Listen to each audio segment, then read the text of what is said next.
I'm Deepika Padukone. In 2014, I was diagnosed with clinical depression. But in India, 90% of people who suffer from depression don't seek help.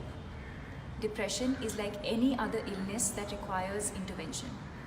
So if you are someone who has experienced any form of mental illness, I urge you to share your story by using the hashtag #NotAshamed. I think what was tough was um, not being able to talk to anyone because I don't think anyone understood what I was experiencing.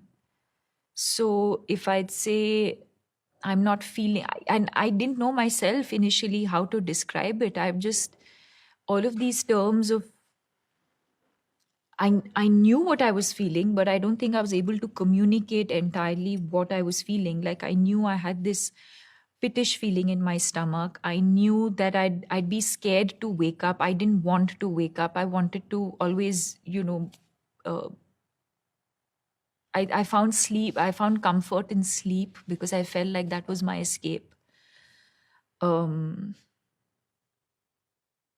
and like waking up was a struggle. I didn't enjoy. And in fact, I think that's something I'm still scared of. I don't like the sound of an alarm. Um, so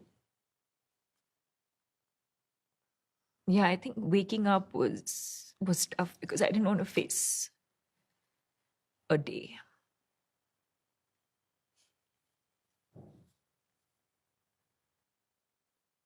Every day I had to wake up because I had to wake up, do something. I didn't enjoy that feeling of um, waking up to an alarm and then um, going to work. I think I had to do it. I was working every day, and there were days when, I mean, of course, I think every day was a challenge to sort of I didn't know how the day was going to pan out for me. I didn't know if uh, I think I'd be extremely conscious of being surrounded by people because if I needed to break down, I didn't know where I could do that. Um, and so I think I was always conscious of where I was going to be, although that was not in my control because I think in my profession, I'm expected to be at different places at different times, and no 2 days are the same. There's no pattern to any day. So I think there was always that fear of wondering where I'm going to be. What if I have that feeling of low? What if I need to break down? And not knowing where to sort of um, have that moment to myself. And I was also, I think, conscious of people seeing it on my face. So um, mm, it was a lot of effort, I think,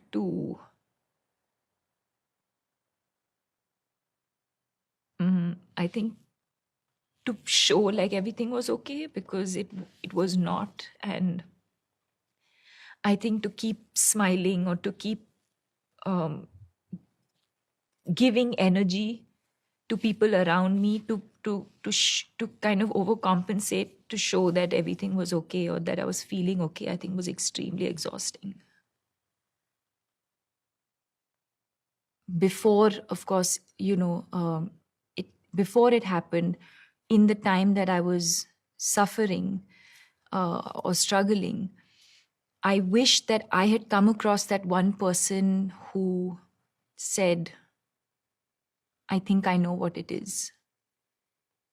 And it probably would have just made the whole process much, much easier. So I felt like if I then shared my story with people, it would probably help a lot of people who till today are not aware of what um,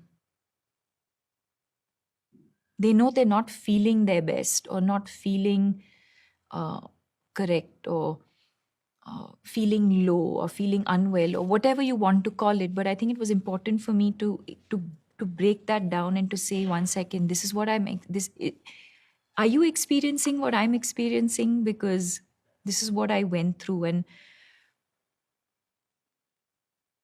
I think that's what I wanted, because like I said, I think for me, the minute I understood the term depression, it just made it so much easier to deal with.